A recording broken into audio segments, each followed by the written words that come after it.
పిల్లలు కావాలనే మీ కలను నెరవేర్చుకోండి. మొదటి కన్సల్టేషన్, మొదటి స్కానింగ్ ఉచితం. వివరాల కొరకు హెగ్డే ఫెర్టిలిటీని సంప్రదించండి. హలో అన్వర్ గారు. Hi sir. ఇంటింటికి లా ఆఫ్ అట్రాక్షన్ ప్రీవియస్ వీడియోలో కాన్ఫిడెన్స్ ఏ లెవెల్లో ఉండొచ్చు, కొన్నిసార్లు ఓవర్ కాన్ఫిడెన్స్ కూడా ఎంతవరకు అవసరం అనేటువంటి వీడియో చెప్పారు. సో ఈ వీడియోలో ఏం చెప్తున్నారు?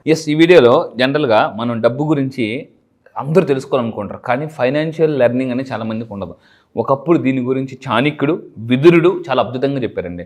సో ఇప్పుడు నేను చదివిన చాలా పుస్తకాల్లో విదురుడు చెప్పిన అంటే ధర్మసూత్రాలు, విదురుడు చెప్పిన ఆర్థిక పాఠాలు, ఇలా చాలా చాలా మంచి మంచి పుస్తకాలు, కార్పొరేట్ చాణక్యులు మంచి మంచి పుస్తకాలు చదివిన తర్వాత నాకు ఏమర్థమైందంటే, సో ఈరోజు నేను చెప్పబోయే వీడియో అంటే విదురుడు చెప్పిన 7 డబ్బు సూత్రాలు. ఇప్పుడు చిన్నప్పుడు మనం మ్యాథ్స్ సాల్వ్ చేయాలంటే మనీ ఫార్ములా తెలుసుకోవాలి, సైన్స్ అని అంటే ఫార్ములా తెలుసుకోవాలి. సో ఓమ్స్లా ఇలాంటివన్నీ కూడా తెలిస్తేనే ఆ ప్రాబ్లమ్ సాల్వ్ చేయగలం. సో ఇప్పుడు కూడా మనం డబ్బు సంపాదించే డబ్బు సూత్రాలు తెలుసుకోవాలి. ఎవరు మేధావులు చెప్పిన కొన్ని సూత్రాలు, డబ్బు సూత్రాలు. ఈ 7 సూత్రాలు, విదురుడు చెప్పిన 7 సూత్రాలు కానీ మీరు ఫాలో అయితే అంటే 7 కాలాల పాటు చల్లగా ఉంటారండి. 7 కాలాల పాటు. సో ఏంటి అని ఇక్కడ చూద్దాం.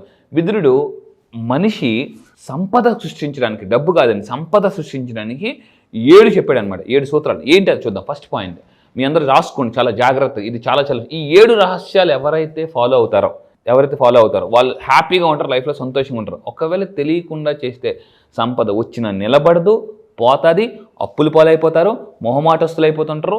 సో ఇలా రకరకాల ఇంకా నష్టాలు జరుగుతాయి అనమాట. సో ఇప్పుడు నేను చెప్పే ఈ వీడియోలో నెంబర్ 1 ఏంటి, విదురుడు చెప్పిన నెంబర్ 1 ఆర్థిక పరిస్థితి గురించి.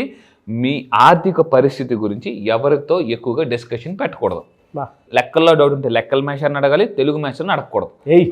లెక్కల డౌట్ ఉంది అనుకునే తెలుగు మేషర్ని అడిగితే లెక్కలు చాలా కష్టం అబ్బాయి అని అంటారు అనమాట. అప్పుడేమవుతుంది, లెక్కల మీద ఒక నెగిటివ్ ఒపీనియన్ వచ్చేస్తుంది అనమాట. ఇంకా మన వల్ల కాదులే, మనకు అంత సీన్ వెళ్ళి అని ఊరుకుని పోతారు. సో ఎంఎస్సీ మ్యాథ్స్ కూడా చేరాలి, సో ఎంఎస్సీ అయితే వెళ్ళిపోతారు అనమాట. సో నేను చెప్పేది ఏంటంటే, మీ ఆర్థిక పరిస్థితి ఎలా ఉన్నదనేది కేవలం కొంతమంది పీపుల్ దగ్గర మాత్రమే డిస్కస్ చేయాలి, అందరి దగ్గర డిస్కషన్ చేయకూడదు.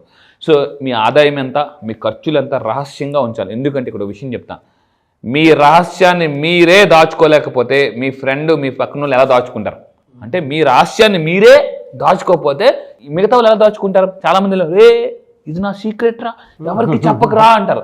మీ సీక్రెట్ మీరే దాచుకోలేకపోతే మీ ఫ్రెండ్ ఎలా దాచుకుంటాడు? సో అందువల్ల ఏంటంటే చాలా జాగ్రత్తగా ఉండాలన్నమాట. ఎందుకంటే ఆర్థిక పరిస్థితి బట్టే మానసిక పరిస్థితి ఉంటుంది. సో ఇది చాలా ఇంపార్టెంట్. ఆదాయం అంతా ఖర్చులు ఎవరితో పడితే వాళ్ళు డిస్కషన్ పెట్టకూడదు. రెండోది, మీ నష్టాల గురించి కూడా ఎవరితో చెప్పకూడదు. చాలామంది ఎలా ఉంటారంటే, వాళ్ళకి ఏదైనా నష్టం జరిగితే చెప్తారు, మంచిదే, కానీ ఎవరి దగ్గర చెప్పాలి, వాళ్ళ దగ్గర చెప్పాలండి. ఇక్కడ ఏమవుద్దంటే, సింపతి కోసం చాలామంది చెప్తారు నష్టాలు, కానీ మిగతా వాళ్ళు ఎలా ఉంటారు సార్, వాళ్ళకి ఎప్పుడు దొరుకుతుందా అని చూస్తుంటారు, ఆకలి మీద ఉంటారు అనమాట. వాళ్ళకి అయిపోయిందిరా, ఆడి పని అయిపోయిందిరా, నాకు తెలుసురా, నాతోనే చెప్పాడురా, అందులో ఈ సెల్ ఫోన్ నుంచి మళ్ళీ రికార్డ్ చేస్తుంటారు మరి. సో అందువల్ల ఏంటంటే నష్టాలు కష్టాలు దీని గురించి ఎప్పుడు అంటే ఎవరికి చెప్తే మనకు సలహా వస్తుందో వాళ్ళకి మాత్రమే చెప్పాలండి. ఇంకొకటి, మనకన్నా వాళ్ళు బెటర్గా ఉంటేనే చెప్పాలి. ఫర్ ఎగ్జాంపుల్ 5 లక్షల అప్పు ఉంది, ఈ 5 లక్షల అప్పులు వెళ్ళి ఏం చేస్తారు, 10 లక్షల అప్పు ఉందని చెప్తారు. రే నేను చాలా కష్టాల్లో ఉన్నాను రా, 5 లక్షల అప్పు ఉందంటే చాలే చెప్పక నాకే చెప్పాలా అని చెప్పేసి నాకే 10 లక్షల అప్పు ఉందంట.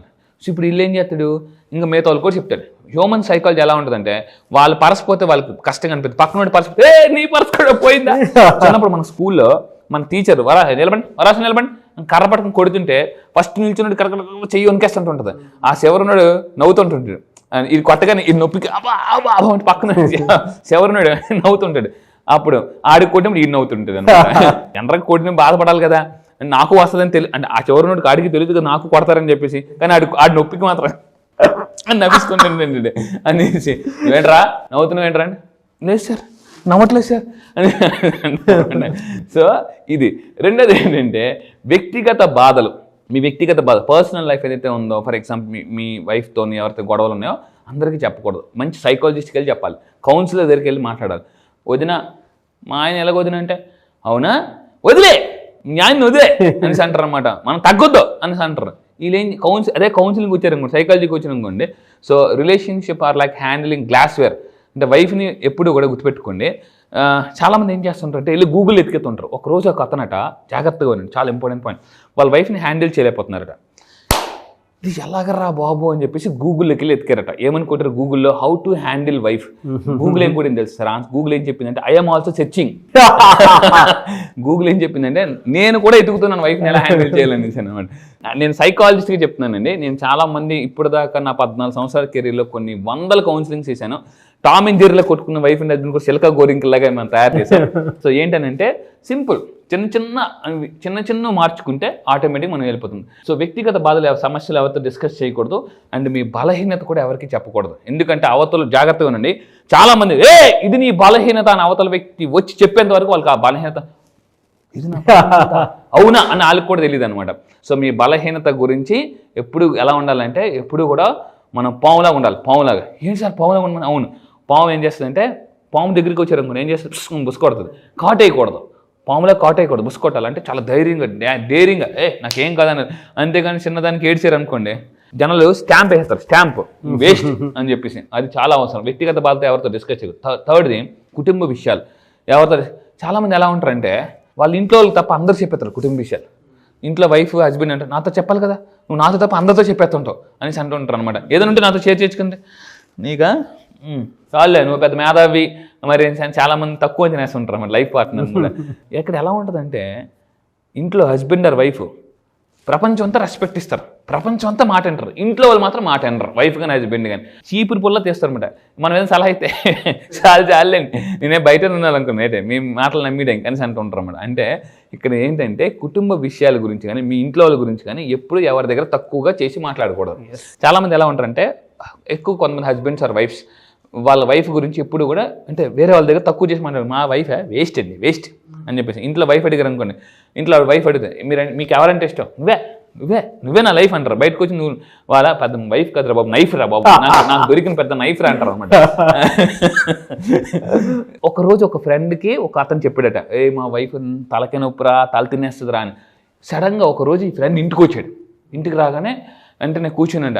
సడన్గా వైఫ్ని ఏం చెప్పాడు బయట, మా వైఫ్ పెద్ద తలక నొప్పిరా, జొండు బోరా, నైఫ్ రా పెద్ద అని అన్నాడు కదా. ఇప్పుడు ఈ ఫ్రెండ్ కూర్చున్నప్పుడు ఫ్రెండ్ చెప్తుండే మా వైఫ్ నా వెనక తొండబా సక్సెస్ అయినంటే ఫ్రెండ్ నువ్వు అసలు ఏం చెప్పావు, ఇక్కడ ఏం చెప్తున్నావు అనేసి. అంటే కుటుంబ విషయాలు ఎవరితో పడితే వాళ్ళతో చెప్పకూడదు, చులకన అయిపోతాం అనమాట. 4th పాయింట్ అండి, భవిష్యత్ ప్రణాళికల గురించి కూడా ఎవరితో పడితే వాళ్ళతో డిస్కషన్ చేయకూడదు. ఏమవుద్దంటే మీరు వెళ్ళి ఒక సలహా ఇస్తారు. నేను నా కెరీర్ కొత్తలో ఒక విషయం చెప్తాను. నా కెరీర్ కొత్తలో నేను సైంటిస్ట్ జాబ్ వదిలేసి మోటివేషన్ స్పీకర్ అవుదామని అనుకున్నాను. ఒక అతని దగ్గరికి వెళ్ళా. నేను వెళ్తే ఏమో తెలుసా, వేగ్ అన్నారన్నమాట. నువ్వు వేగ్గా డెసిషన్ తీసుకున్నాను. నిజంగా నేను అతని మాట వింటే ఈరోజు ఇక్కడ ఉండేవాడిని కాదు. సో అంటే ఎప్పుడూ కూడా మన వెల్ విషర్ని మాత్రమే మన ఫ్యూచర్ ప్లాన్స్ చెప్పాలి. లేకపోతే ఏమంటారంటే ఆల్రెడీ ఇంతకు ముందు అలాగే డెసిషన్ తీసుకుని అట్టర్ ఫెయిల్యూర్ అయిపోయారు, ఓకే ఆ లిస్ట్లో నువ్వు కూడా వెళ్ళిపోతావులే అని అనగానే ఏమవుతుందంటే కాన్ఫిడెన్స్ ఒక్కసారి గాలి తీసినట్టు అయిపోతుంది. బెలూన్ వదలడానికి చాలా టైం పడుతుంది. నువ్వు వదలడానికి వచ్చడానికి 1 సెకండ్ చాలు, 1 సెకండ్. అందువల్ల అంటే గాలి తీయడానికి గాలి వదలడానికి చాలా టైం పడుతుంది, తీయడానికి 1 సెకండ్ చాలు. సో అందువల్ల మీకు గాలి కొట్టే వాళ్ళ దగ్గరికి వెళ్ళాలి తప్ప గాలి తీసే వాళ్ళ దగ్గరికి వెళ్ళకూడదు ఎప్పుడు కూడా. ఇది చాలా అవసరం అండి. సో మీరు కింద కామెంట్ బాక్స్లో టైప్ చేయండి, I won't discuss my future plans with anyone అని చెప్పి. అందరితో డిస్కషన్ చేయకూడదు, కొందరితో మాత్రం డిస్కస్. ఆ కొందరు కూడా ఎలా అంటే కింద పడిపోతే పైకి లేపే వల్ల ఉండాలి, అంతేగాని కిందకి లాగే వాళ్ళు ఉండకూడదండి. సో దాని తర్వాత 5 వ్యక్తిగత బలహీనతలు. సో మీ వ్యక్తిగత బలహీనతలు ఏదైతే ఉన్నాయో భయాలు ఇతరులకు అందరికీ చెప్పకూడదు. కొంతమంది ఎలా ఉంటారంటే వాళ్ళు ఏదైనా డల్ అయిపోయారు అనుకోండి, అన్ని స్టేటస్ పెట్టేస్తారు, WhatsApp status, I'm feeling very low. Status ఎందుకు, ఏమవుతుంది మీకు, వాట్ హ్యాపెన్ బ్రో అని పెట్టేస్తారు అనమాట అని చెప్పేసి. అదే చెప్తారు అనమాట. కొంతమంది ఏంటంటే ప్రతి ఎమోషను సోషల్ మీడియాలో పెట్టేస్తుంటూ ఉంటారు. I'm not feeling well, my mood is very of. ఒక అబ్బాయి ఒక లవ్ ఫెయిల్ అయ్యాడు. జనరల్గా లవ్ ఫెయిల్ అయితే డోంట్ బిలీవ్ గర్ల్స్, అమ్మాయిలు నమ్మొద్దని వాట్సాప్ స్టేటస్లో పెట్టారన్నమాట. నేను సడన్గా స్టేటస్ చూస్తే అమ్మాయిలు నమ్మకం, ఇది చాలా పెద్ద రాంగ్. ఎందుకనంటే అందరూ ఒకేలాగా ఉంటారు కదా. అయితే సినిమా వచ్చింది, దాని కింద క్యాప్షన్ అన్ని సినిమాలు ఒకేలాగా ఉండవు, అందరు మనుషులు ఒకేలాగా ఉండరు, కొంతమంది పరిస్థితులు బట్టి కూడా నిర్ణయాలు తీసుకుంటారు. జీవితంలో సినిమాలో ఉందని కొత్త బంగారు లోకం, ఒకప్పుడు రైట్ అనుకుంది ఇప్పుడు రాంగ్ అవుద్ది, ఒకప్పుడు రాంగ్ అనుకుంది ఇప్పుడు రైట్ అవుద్ది. ఒకప్పుడు జీవితంలో మీకు బ్యాడ్ ఇన్సిడెంట్ జరగవచ్చు, అది ఇప్పుడు ఏమనిపిస్తా, ఎస్ ఆ రోజు అలా జరగడం, నేను ఈరోజు అలా ఉన్నా అని మీకు ఖచ్చితంగా అనిపిస్తుంది, గ్యారంటీ. నాకు అనిపించింది, మీకు కూడా అనిపిస్తుంది, అంతే. సో వ్యక్తిగత పని. లాస్ట్ 6th పాయింట్ ఏంటంటే, ఇంకా 6th పాయింట్కి వెళ్ళినప్పుడు మతం మరి ఆధ్యాత్మిక పద్ధతుల గురించి. ఫర్ ఎగ్జాంపుల్ మీరు ఏ మతం ఉందో వేరే వాళ్ళ దగ్గరికి వెళ్ళి నా మతం చాలా గొప్పది, మిగతా మతాలన్నీ వేస్ట్ అని ఎప్పుడు అనకూడదండి. అన్ని మతాలు చాలా గొప్పవి, సర్వమత సమ్మేళనం. అంటే మన భారతదేశం అంటే సర్వ మతాల సమ్మేళనం అంటారు, ప్రతి మతం గొప్పదే. సో అందువల్ల ఏంటంటే చాలా మంది తప్పంటే నా మతమే గొప్పది, నా దేవుడే గొప్పడు అంటారు. అది చాలా పెద్ద తప్పండి. సో ఏంటంటే ఈ విధంగా చేయడం వల్ల ఏమవుతుందంటే ఈ ముందు వాళ్ళు ఏం అనకపోవచ్చు, కానీ ఒరే వీడితో ఉండకరా బాబు, వీడి మత పిచ్చోడు, కుల పిచ్చోడు అని అనేస్తుంటారు అనమాట.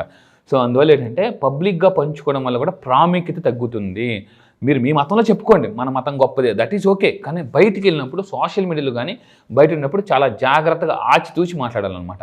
సో గన్నని మాటని బయట ఉన్నప్పుడు చాలా జాగ్రత్తగా వాడాలి. ఎప్పుడు పేలుతుందో తెలియదు, ఎక్కడ పేలుతుందో కూడా తెలియదు అన్నమాట. సో అండ్ 7th పాయింట్ అండి, వెరీ పాయింట్, ఇతరుల గురించి మాట్లాడేటప్పుడు అబ్దుల్ కలాం గారు ఒక మాట అన్నారు, చాలా జాగ్రత్తగా ఉంది. సో అబ్దుల్ కలాం గారు ఏమన్నారంటే, నా తప్పు ఉంటే వచ్చి నాతో చెప్పు, ఎందుకంటే సరిదిద్దుకోవాల్సింది నేను, వాళ్ళు కాదు అని అబ్దుల్ కలాం గారు స్పష్టంగా చెప్పారండి. మీకు ఏదైనా ఎవరితోనైనా అంటే లైక్ వాళ్ళతో బాధ అనిపిస్తే డైరెక్ట్గా వెళ్ళి వాళ్ళతో చెప్పండి, వాళ్ళ గురించి వేరే వాళ్ళ దగ్గరికి వెళ్ళి చెడుగా చెప్పకండి దయచేసి. ఎందుకనంటే మంచిని ఎప్పుడు మైక్లో చెప్పాలి, చెడుని చెవులో చెప్పాలి. మంచిని మైక్లో చెప్పాలి, చెడుని చెవులో చెప్పాలి. మీకు ఎవరైనా తిట్టాలనిపిస్తే పర్సనల్గా తిట్టండి, అందరి ముందు తిట్టకూడదు. This is very important. కొంతమంది ఎలా ఉంటారంటే పబ్లిక్గా అవమానిస్తారు, ఫోన్ చేసి మళ్ళీ పొగుడుతారు. పబ్లిక్గా అవమానిస్తారు, ఫోన్ చేసి ఐఎమ్ సారీ రా, ఏదో కోపం తిట్టాను, ఇక్కడ మాత్రం పొగిడేస్తున్నారు ఫోన్లో, అక్కడ మాత్రం అందరి ముందు తిడుతున్నారు. రివర్స్ చేయాలన్నమాట. అదే ఇప్పుడు ఫోన్ చేసి పొగిడారు, ఎవరు తెలుస్తుంది, వీళ్ళకి తెలుస్తుంది అని చెప్పేసి. ఇప్పుడు ఈ 10 మంది ముందు తిట్టారు కదా, వీళ్ళు వెళ్ళి ఒరే అతనే ఇన్సల్ట్ చేసాడు రా, అయిపోయింది అటు పని అని అంటారు అన్నమాట. సో దయచేసి మీరు ఏంటంటే ఇతర రహస్యాలు షేర్ చేయకండి. అండ్ ఇంకొక టాప్ సీక్రెట్ చెప్తాను ఏంటంటే, ఒక వ్యక్తి, నేను కర్మ సిద్ధాంతం గురించి మొత్తం చదివాను, కర్మ సిద్ధాంతం చాలా డీప్గా వెళ్ళాను అనమాట. వెళ్తే కర్మ గురించి గుర్తుపెట్టుకుని ఐ విల్ ఫాలో కర్మ అని మీరు ఖచ్చితంగా టైప్ చేయండి. ఎందుకంటే కర్మ ఎవరిని వదలదు భయ్యా, ఏదో ఒక రోజు ఎక్కడో సరదా ఇచ్చేస్తుంది. ఈ కర్మ కానీ పట్టుకుందా కరెక్ట్గా నోటి దాకా వచ్చి అయిపోతుంది మాట, కరెక్ట్గా ఏదైనా చేయాలన్నప్పుడు అయిపోతుంది. ఏది గుర్తురాదు, ఆకలేసిన అన్నం దొరకదు, దాహం వేసిన నీళ్ళు బాటిల్ దొరకదు, టీ తాగాలని తల పగిలిపోతున్నా కూడా టీ దొరకదు. మీ దగ్గర ఎంత డబ్బులైనా ఉన్నాయండి, కర్మ అనేది ఆ టైంలో కరెక్ట్ పట్టుకుంటుంది అన్నమాట. ఎవరు సరదా వదల, ఎన్టీఆర్ గారి డైలాగ్ ఉంది, ఎవరిని వదలదు భయ్యో సరదా తీర్చేస్తుంది కర్మ అనమాట. సో గుర్తుపెట్టుకుని, ఒక వ్యక్తి లేనప్పుడు వాళ్ళ గురించి మనం చెడుగా మాట్లాడకూడదు. మళ్ళీ చెప్తున్నా, ఒక వ్యక్తి లేనప్పుడు వాళ్ళ గురించి మీరు చెడుగా మాట్లాడితే ఆ కర్మలన్నీ మీ అకౌంట్లోకి ట్రాన్స్ఫర్ అయిపోతాయండి, సింపుల్ అనేసి. లాస్ట్ టైము ఈ విషయం మన క్లయింట్కి ఒక విషయం చెప్పాను, సార్ మీరు చెప్పిన తర్వాత నుంచి నా గురించి ఎవరైనా చెడుగా మాట్లాడుకుని చాలా ఆనందంగా ఉంది సార్. ఏం సార్ అంటే, నా కర్మలు వాళ్ళకి వెళ్ళిపోతాయి కదా. సో మీ గురించి ఎవరైనా వ్యక్తి లేనప్పుడు మీ గురించి చెడుగా మాట్లాడి సంతోషపడండి, ఎందుకంటే మీ కర్మలన్నీ వాళ్ళ అకౌంట్లోకి వెళ్ళిపోతుంటాయి. అర్థమవుతుంది. అప్పుడు ఏమవుతుందంటే వాళ్ళు, నేను ఎవరికి అన్యాయం చేయలేదు భయ్యో, శ్యామకు కూడా అన్యాయం చేయలేదు భయ్యో, నాకు ఎందుకు అలా జరిగింది, ఎందుకు జరిగింది, మీరు వేరే వాళ్ళ గురించి వాళ్ళు లేనప్పుడు మాట్లాడారు కాబట్టి. సో ఇంత ఉంటానండి కర్మ అంటే. సో అందువల్ల అంటే రహస్యాలు జాగ్రత్తగా, మిమ్మల్ని ఎవరైనా నమ్మితే మీరు, అందుకే లక్కీ భాస్కర్ మూవీలో నాకు బాగా ఇష్టమైన స్టోరీ అంటే హక్ చేసుకుని ఉంటాడు అనమాట. థ్యాంక్ యూ భయ్యా, నమ్మకాన్ని నిలబెట్టుకున్నందుకు థ్యాంక్ యూ చెప్తాడు. అట్ ద సేమ్ టైం నన్ను నమ్మినందుకు థ్యాంక్ యూ చెప్తే, నమ్మకాన్ని నిలబెట్టుకున్నందుకు కూడా థ్యాంక్ యూ చెప్తాడు అనమాట. సో మీరు అది చాలా అవసరం. అండ్ ఫైనల్గా ఇతరులు మీకు ఏదైనా షేర్ చేస్తే జాగ్రత్తగా కామ్గా ఉండండి అనమాట. అది చాలా అవసరం. ఎందుకంటే మీరు ఒకరికి మోసం చేస్తే మిమ్మల్ని మోసం చేసే వాళ్ళు ఇంకొకరు వస్తారు, రావడం లేటేమో కానీ రావడం మాత్రం పక్కా. సో ఇది చాలా జాగ్రత్తగా పెట్టుకుని కర్మ గురించి ఐ విల్ ఫాలో కర్మ అని మీరు కింద కామెంట్ బాక్స్ టైప్ చేయండి. ఇవి రియల్లీ ఫ్యాంటాస్టిక్ అండి. లాంగ్ రన్ జీవితాంతం మనం పోయినా కూడా వీడియో ఉంటుంది. 100% చాలా మంచి వీడియో. దయచేసి ఈ వీడియోని షేర్ చేయండి, ఎందుకంటే సమాజం మారితే మళ్ళీ అందులో మనం పిల్లలు కూడా ఉంటారండి, గుర్తుపెట్టుకోండి. అందుకే ఏమంటారంటే అందరూ బాగుండాలి, అందులో నేను కూడా ఉండాలనే రకం నేను. అందులో ఈ వీడియో కూడా జగమంత కుటుంబం నాది. Thank you so much Anwar గారు. Sir thank you. దీన్ని ఫాలో అయితే ఖచ్చితంగా మీరు సక్సెస్ అవుతారు. కుబేర బ్యాచ్కి రండి. జనవరి 2వ తారీఖున జరగబోయే ఈ లైఫ్లో ఏది అవసరం, ఎప్పుడు ఏది అవసరం అనేది చాలా అవసరం. సో అప్పుల్లో కూరుకుపోయినప్పుడు కూడా మళ్ళీ సునామీలో ఎలా బయటికి రావాలి, ఈసారి జనవరి 2nd జరగబోయే కుబేర బ్యాచ్లు నేను చెప్తానండి పక్కాగా. రియల్లీ ఫ్యాంటాస్టిక్ అండి. థ్యాంక్ యూ అండి. Thank you so much Anwar. Thank you sir. Thank you. So చూసారు కదన్న వీడియో. ఈ వీడియోపై మీ అభిప్రాయం కమెంట్ బాక్స్లో పోస్ట్ చేయండి. అండ్ మీరు కనుక కుబేర 2025 జనవరి 2nd జరిగేటువంటి బ్యాచ్కి కనుక ఎన్రోల్ చేసుకోవాలి అనుకుంటే స్క్రీన్ మీద మీకు కాంటాక్ట్ నెంబర్ కనిపిస్తుంది, అని మీరు కాల్ ఆర్ మెసేజ్ వాట్సాప్ చేసి వెంటనే ఎన్రోల్ చేసుకోండి. ఈ వీడియో లైక్ చేసి షేర్ మాత్రం తప్పకుండా చేయండి. ఇలాంటి మరిన్ని వీడియోస్ కోసం మా ఛానల్ ఫాలో అవ్వండి. Thank you.